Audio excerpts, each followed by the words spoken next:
Brasil acelera a campanha de vacinação e ultrapassa a marca de 14 milhões de doses aplicadas. Governo inicia transição no Ministério da Saúde e Marcelo Queiroga fala em união da nação contra a Covid. Para agilizar processo, o governo federal dispensa a licitação para a compra das vacinas da Janssen e Pfizer. Em evento internacional, presidente Bolsonaro defende reformas e agenda liberal do governo. Operação investiga a sonegação de impostos na comercialização de café em 4 estados. Brasil abre mais de 260 mil vagas de emprego formal em janeiro.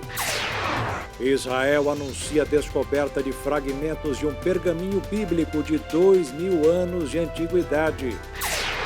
E você vai conhecer um projeto que está formando uma orquestra com jovens da periferia de Mato Grosso do Sul. Agora no Jornal das 22.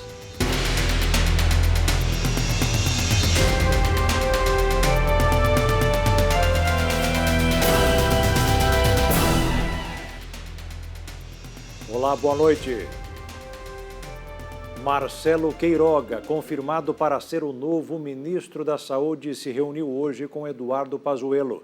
Após a reunião, o médico defendeu o SUS, a união de esforços e medidas simples, como o uso de máscara e higienização das mãos, para inclusive ajudar a economia do país.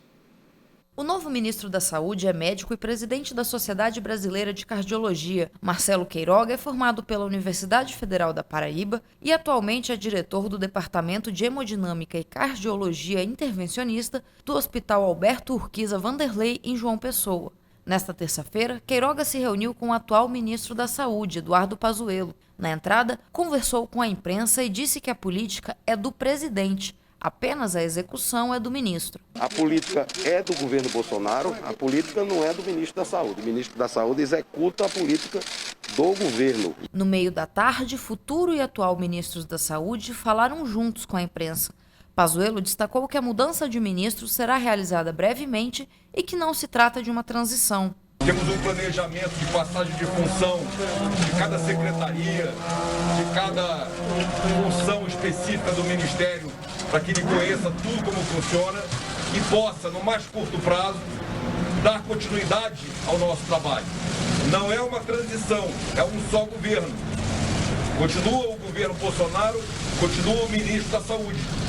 Troca o nome de um oficial general que estava aqui organizando a parte operacional, a gestão, a liderança, a administração. E agora vai chegar um médico com toda a sua experiência na área de saúde para poder ir além. Queiroga se apresentou, disse que está na área médica há 30 anos e defendeu o SUS no enfrentamento à pandemia e todas as outras doenças. A pandemia da Covid-19 é um desafio não só para as autoridades sanitárias do Brasil, mas para cada um dos 220 milhões de brasileiros. Como vocês sabem, eu fui convocado pelo presidente Jair Bolsonaro para assumir o Ministério da Saúde do Brasil. Eu sei a grande responsabilidade que tenho, eu sei que sozinho não vou fazer nenhuma mágica e não vou resolver os problemas da saúde pública que nós temos.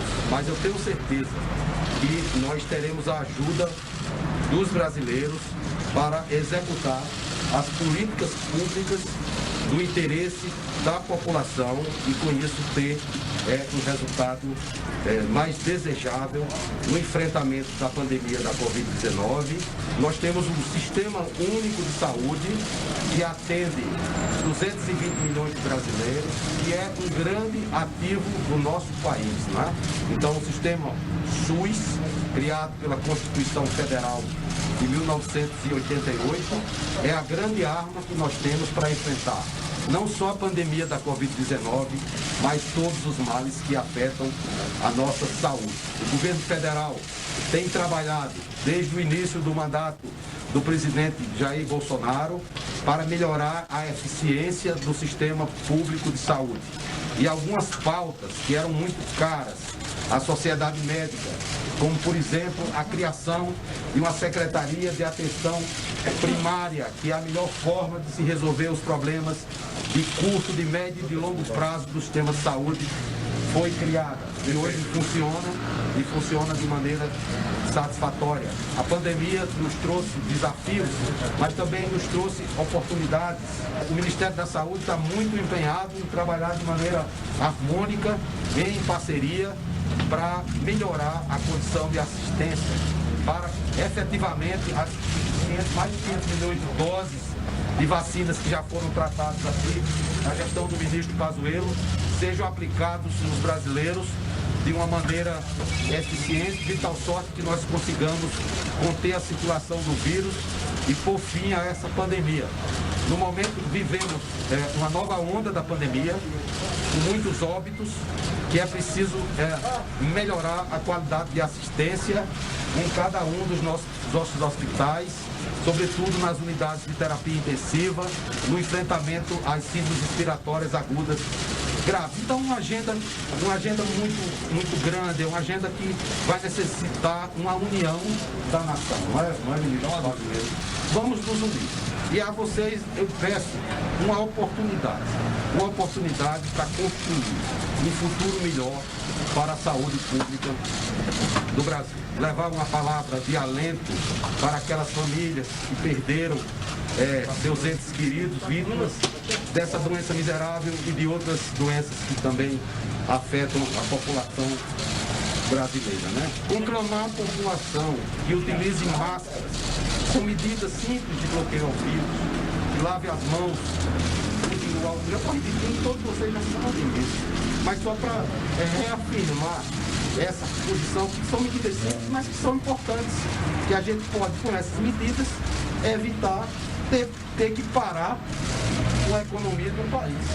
O escolhido para o Ministério da Saúde já é conhecido do governo federal. Há alguns dias, publicou um vídeo ao lado do ministro do Turismo, Gilson Machado, destacando a realização de um Congresso Mundial de Cardiologia no Brasil. Antes, esteve com o ministro da Cidadania, João Roma, que, enquanto deputado federal, foi relator de projeto de lei voltado a pacientes idosos com problemas cardíacos. Após o anúncio do nome de Marcelo Queiroga ao Ministério da Saúde, o ministro da Cidadania, João Roma, se pronunciou pelas redes sociais desejando sorte ao colega. Disse que Queiroga chega para somar. O mesmo fez Fábio Faria, ministro das Telecomunicações, disse que a pasta da saúde é uma das mais desafiadoras. Embora Marcelo Queiroga já tenha sido confirmado para o Ministério da Saúde, ele ainda não foi empossado. Por enquanto, Eduardo Pazuello, que assumiu interinamente em maio do ano passado, segue na liderança da pasta.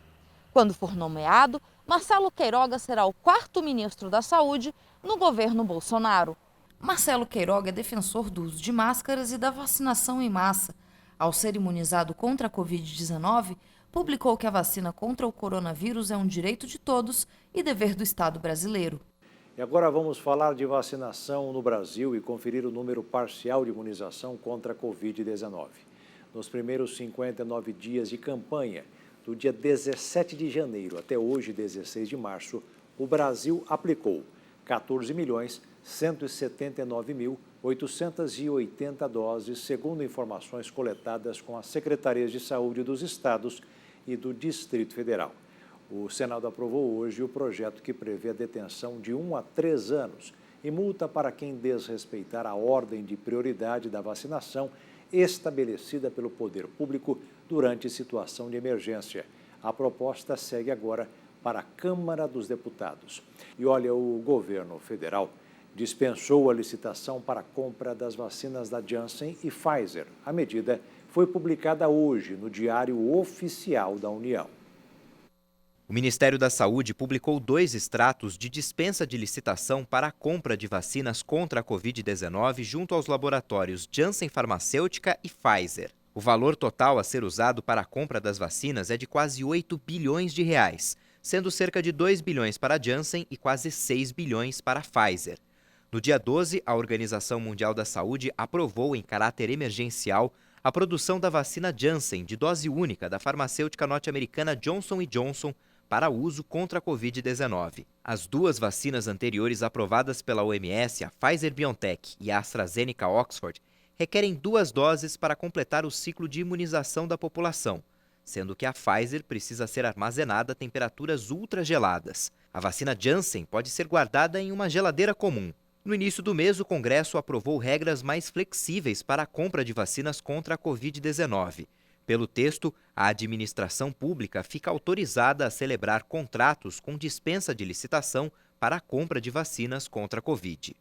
Seguimos com o ranking de vacinação no mundo. Já são quase 380 milhões de doses de vacinas contra a Covid-19 aplicadas, de acordo com o levantamento feito pela Universidade de Oxford. Até o momento, os Estados Unidos estão em primeiro lugar com mais de 109 milhões de doses.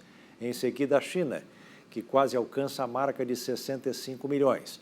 Na terceira posição, a Índia, que já tem quase 33 milhões de doses. O quarto colocado, o Reino Unido, supera a marca de 26 milhões. E fechando o ranking dos 5+, o Brasil, que já rompeu a casa de 14 milhões de doses aplicadas.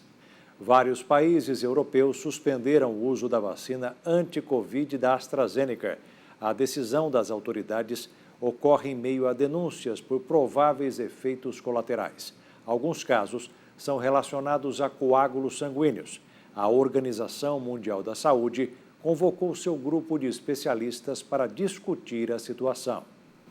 O objetivo é analisar a segurança da vacina da AstraZeneca contra a Covid-19, embora tenha dito que os países devem continuar a administrá-la por enquanto.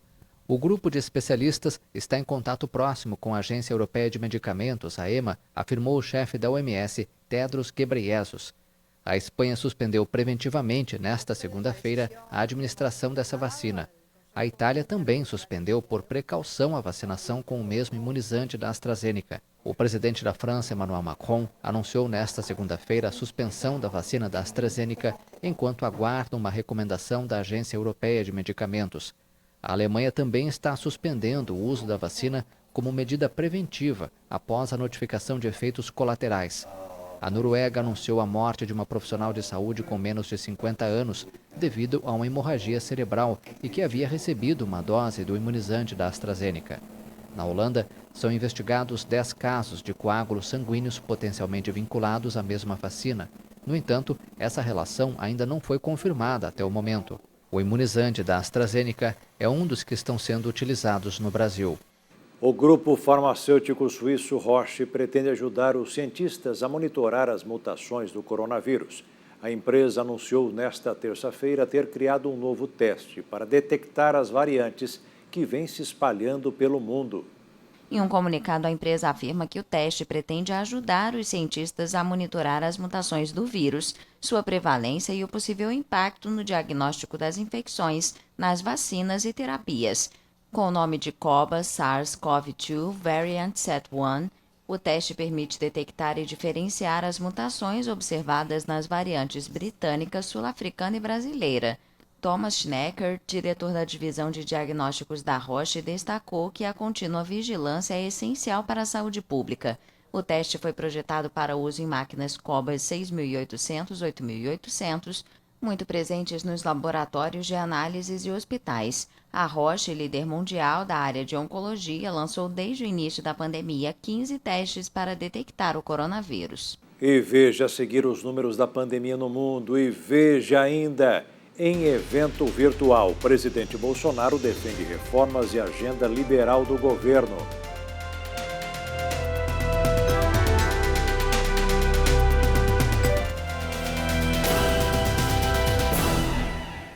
O Brasil apresentou o maior recorde de óbitos por Covid em 24 horas desde o início da pandemia. De ontem para hoje foram 2.841 vidas perdidas para a doença. Os 192 países atingidos pela Covid somam mais de 120.621.000 pessoas que testaram positivo para a doença e um total de 2.669.089 que perderam a vida.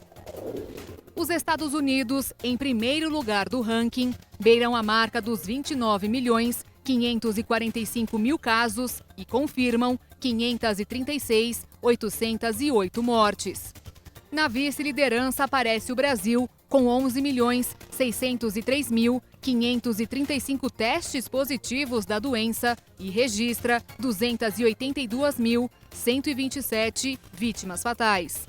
A Índia, em terceiro, tem o maior número de contaminados do mundo, com quase 11.410.000.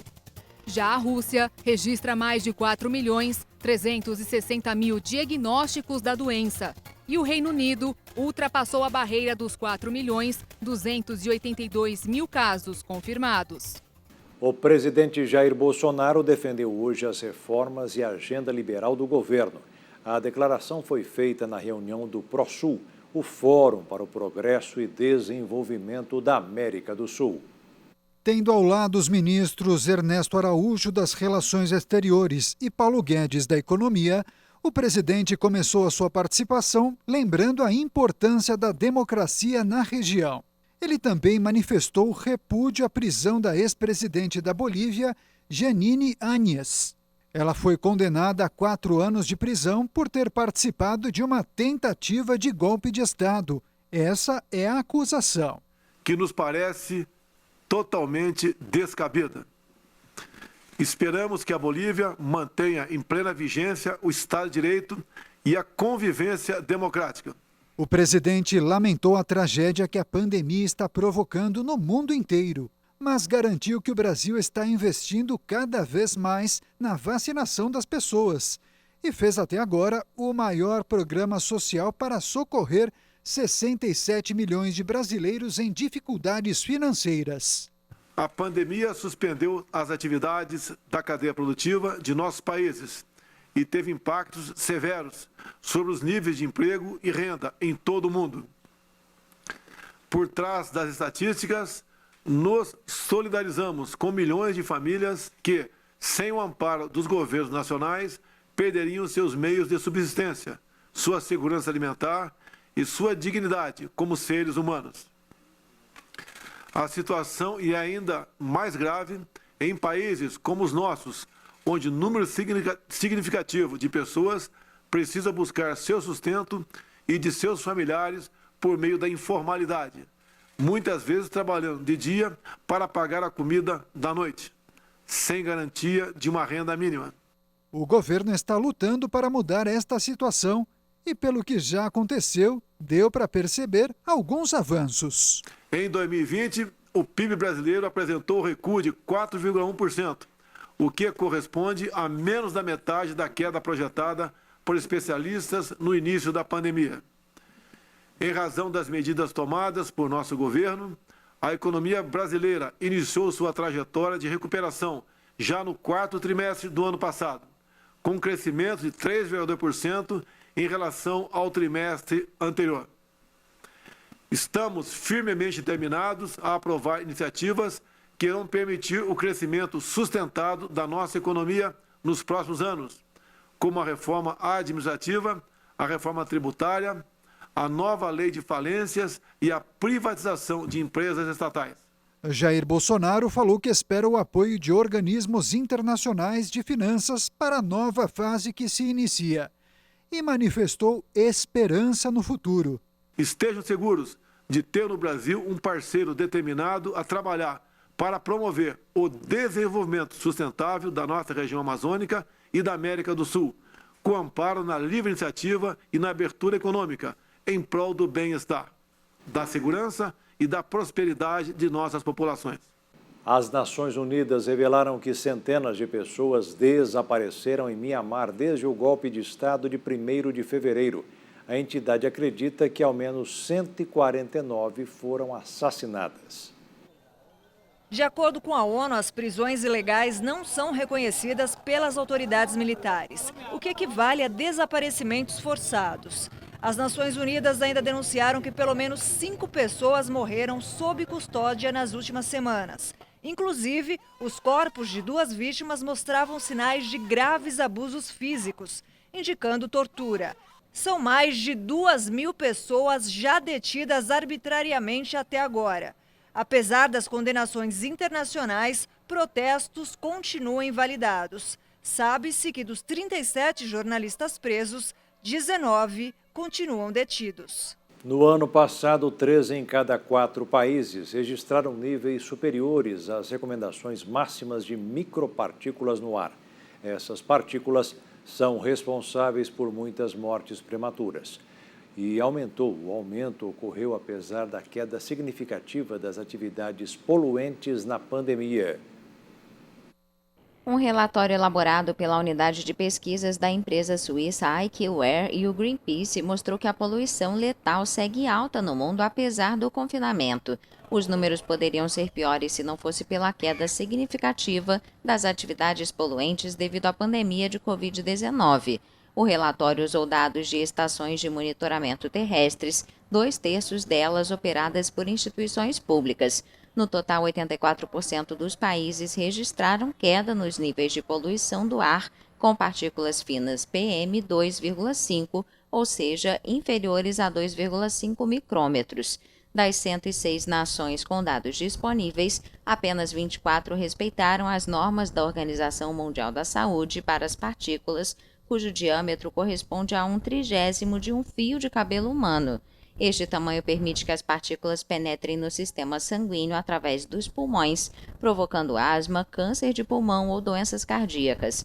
A maioria dos 7 milhões de mortes prematuras no mundo, que a OMS atribui à poluição do ar, foi provocada pelas PM2,5, procedentes das tempestades de areia, da agricultura, da indústria e da combustão de energias fósseis.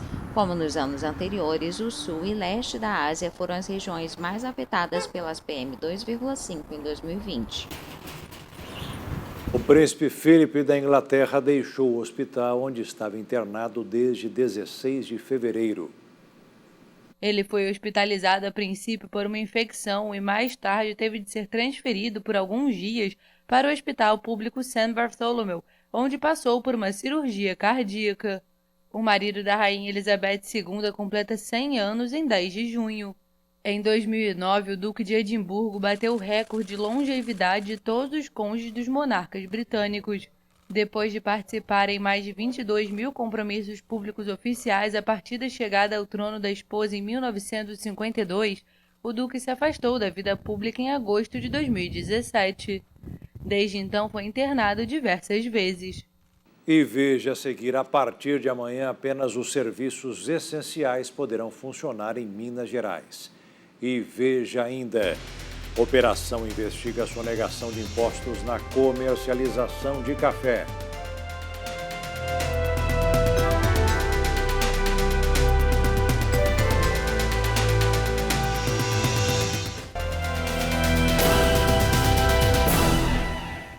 Mais de 5 mil municípios brasileiros aderiram hoje ao Pacto Nacional pela Vida, liderado pelo Fórum Nacional de Governadores, que pede, entre outras coisas, o trabalho alinhado dos entes federativos para que se alcance brevemente a vacinação em massa da população brasileira.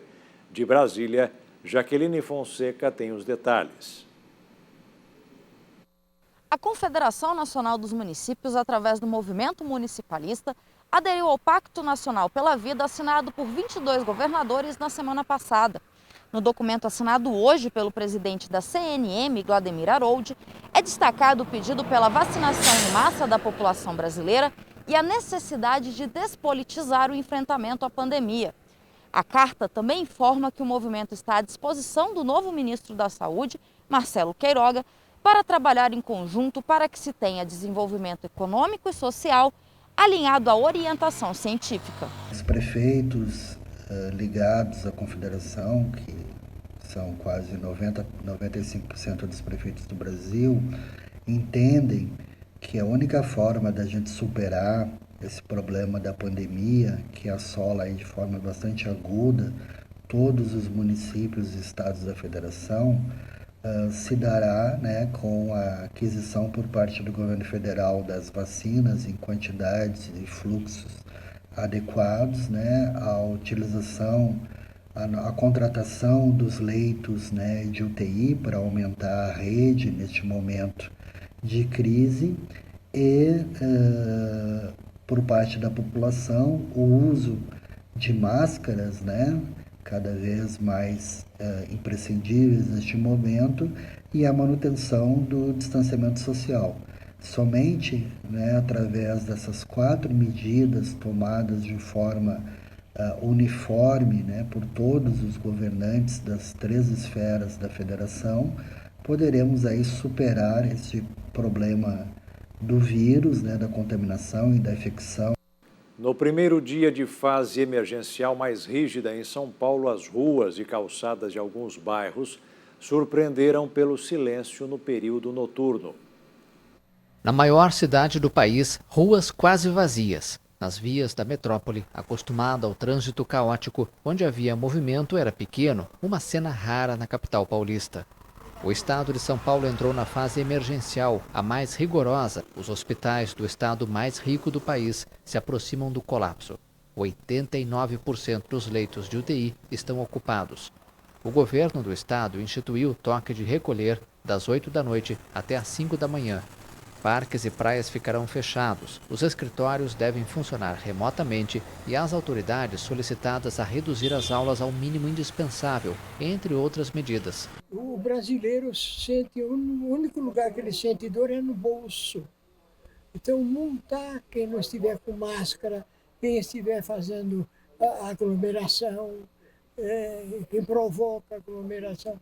Então, aí as medidas não serão eficazes se isto continuar acontecendo impunemente. Então as pessoas estão perdendo emprego, estão sofrendo, estão entrando em depressão, em tristeza, por causa de não há necessidade de fechar loja, restaurante, tudo isso. Reprimir as pessoas sem emprego só para manter a vontade de um governador. As regras devem permanecer até 30 de março. A partir de amanhã, apenas os serviços essenciais poderão funcionar em Minas Gerais. O Estado vai adotar a onda roxa no nome do programa Minas Consciente. Haverá ainda um toque de recolher das 8 da noite às 5 da manhã e aos finais de semana.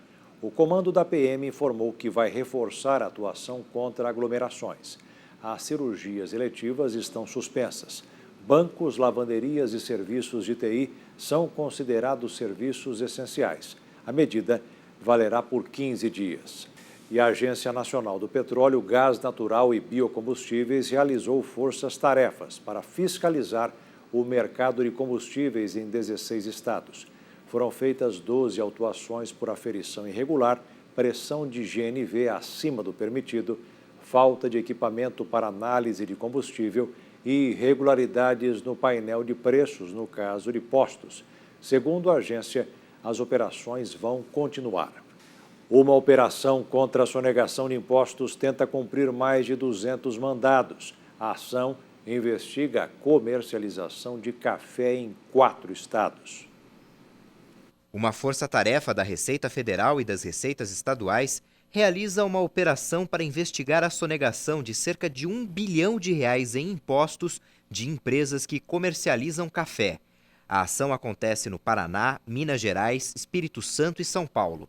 No total, são cumpridos 220 mandados judiciais em 39 cidades. De acordo com a Polícia Civil, foram expedidos 35 mandados de prisão temporária, 121 de busca e apreensão e 61 de sequestro de bens. A operação foi batizada de Expresso e investiga também crimes de falsidade ideológica, lavagem de dinheiro e associação criminosa dos suspeitos. Segundo a polícia, os alvos da operação são grandes atacadistas e corretores de café em grãos do Paraná, além de transportadores, proprietários e representantes de torrefações. De acordo com a Força-Tarefa, atacadistas e corretores de café de Londrina e região sonegavam impostos em negociações interestaduais com fraudes da acreditação do ICMS e na comercialização dentro do Paraná. No mercado financeiro desta terça-feira, o dólar fechou em queda com os investidores monitorando os desdobramentos políticos envolvendo o Ministério da Saúde, enquanto aguardavam as decisões de política monetária do Banco Central e do Federal Reserve. A moeda norte-americana caiu 0,36%, e encerrou o dia cotada a R$ 5,619 na venda. E veja a seguir os ensinamentos da live do missionário R.R. Soares. E veja ainda, você vai conhecer um projeto que está formando uma orquestra com jovens da periferia de Campo Grande.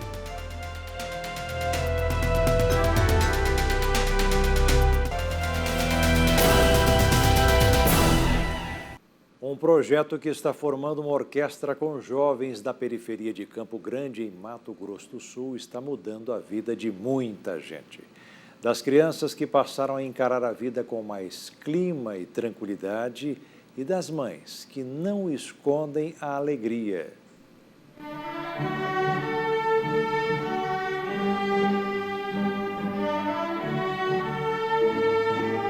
O som que sai destes instrumentos ainda não é profissional.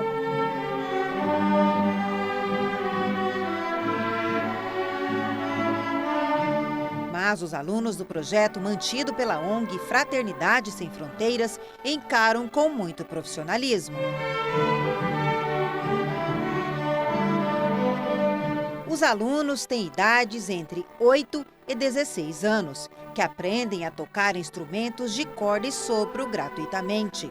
O maestro responsável diz que, além de ensinar música, o projeto traz outras funções. Ao levar a música e trazê-los para dentro do universo musical, onde a gente tem todo um quesito de sensibilização, né, humanismo. Por conta da pandemia, em 2020, as aulas presenciais foram substituídas por instruções online. Neste início de mês, decidiram fazer presenciais no sistema de rodízio de turmas. Somente a aula online, ela é uma aula muito difícil dentro da nossa vertente musical. O caráter presencial, embora a gente não possa tocar, embora a gente, mas é um caráter vibracional ali de troca de informações, de troca, é uma sinergia que você tem ali. Se houver a necessidade realmente de voltar para o caráter online, a gente volta tranquilamente até que as coisas acalmem novamente. Juliana toca viola clássica. É da irmã da Ana Luísa, que optou em estudar violino. Aos 15 anos, a adolescente está há 8 no projeto. Antes eu era muito briguenta. E antes eu não fazia nada. Agora eu, além de tocar violino, eu leio também, que antes eu não lia nada, agora eu leio bastante. Lois também escolheu violino, mas faz planos de estudar muitos outros instrumentos, porque seu projeto com a música é bem maior. Vou seguir nessa carreira, vou aprender a trocar novos instrumentos para mais para frente ser maestro, Entre os 28 alunos estão 2 filhos da Márcia, o Pedro e a Isadora. Matricular os filhos para as aulas de música trouxe muitos benefícios para eles. Sempre tinha muita briga dentro de casa, E agora sim, eles ensaiam, um ensaia num canto e outro ensaia no outro, porque é corda, mas é instrumento diferente. A mãe diz que a música que os filhos recebem no projeto e levam para casa também alegram a família. Os filhos tranquilos, melhora a mãe, melhora pai, melhora a casa.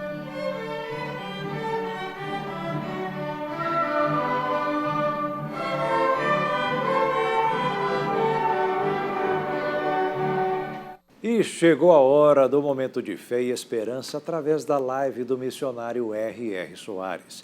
O ensinamento de hoje é de que possuímos as portas do inimigo para que ele saia e nunca mais volte.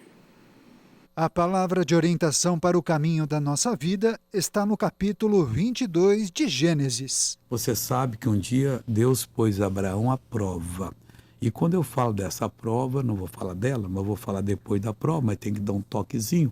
Eu explico que nunca houve um caso igual, não vai haver. Quando Deus pediu que ele sacrificasse o filho dele, o único Isaque.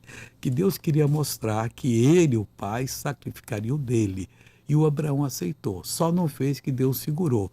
Mas se alguma voz lhe falar para fazer coisa idêntica, é o demônio. Deus nunca pediu, não pede e não temos nada a ver com isso. Está lá no Gênesis capítulo 22 que começa essa descrição, que eles saíram, levaram, andaram muito e chegaram ali perto de Jerusalém. Ali tinha um monte, o Moriá, onde o Senhor providenciou o verdadeiro sacrifício, que era um carneiro, um cordeiro. Carneiro é o cordeiro já há mais de 1 ano de idade. E aí Jesus foi sacrificado depois, mas foi uma prova que ele passou e o homem era firme. Hoje Deus dá outras provas para a gente, não dá igual a essa. Mas aí o que ocorreu? Na hora que passou na prova, o Senhor Deus ficou tão feliz que disse para ele o seguinte, ele fala no versículo 16, e disse, por mim mesmo jurei, diz o Senhor, Gênesis 22, 16, porquanto fizeste essa ação e não me negaste o teu filho, teu único. que não precisou fazer a coisa. Agora, o que Deus jurou? Que deveras te abençoarei. Toda pessoa que passa por uma prova, porque Deus é um mestre, ele vai dando as lições, depois a pessoa tem que passar pela prova. Ela tem que provar que aprendeu a lição, que não é nada de sofrimento, nada coisa errada, mas é aquilo que vem e você resiste e toma posse.